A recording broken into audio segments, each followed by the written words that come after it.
আপনার কি মনে পড়ে আপনার একটা প্রিয় মানুষ ছিল, অতীতে আপনার একটা পছন্দের মানুষ ছিল, যার জন্য সব সময় তাড়াহুড়ো করতেন, এমনকি রাতের খাবারটাও ঠিকমতো খেতেন না, শুধু এই জন্য যে তার সাথে একটু বেশি কথা বলবেন।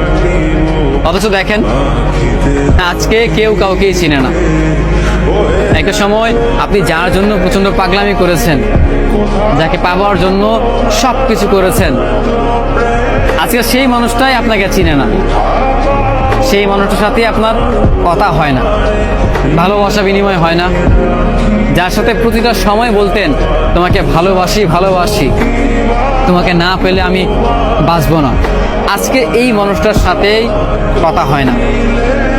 আমার নিজেরও একটা মানুষ ছিল, প্রতিটা মানুষের জীবনে হয়তো একটা না একটা ভালোবাসার মানুষ থাকে। তেমনভাবে হয়তো আমার জীবনে একজন ছিল, যাকে আমি বলতাম ভালোবাসি ভালোবাসি, প্রতিনিয়ত বলতাম তোমাকে ছাড়া আমি থাকতে পারবো না। যদি কখনো এই আমাকে ছেড়ে চলে যাও তবে আমি প্রচণ্ড এলোমেলো হয়ে যাব। এত কিছু বলার পরও মানুষটাকে ধরে রাখতে পারলাম না। নিয়তির কাছে তাকে হারাতেই হলো। এত ভালোবাসা দেখালাম, এত করে আমি বোঝালাম তুমি আর যাই করো কখনো তুমি আমাকে ছেড়ে যেও না।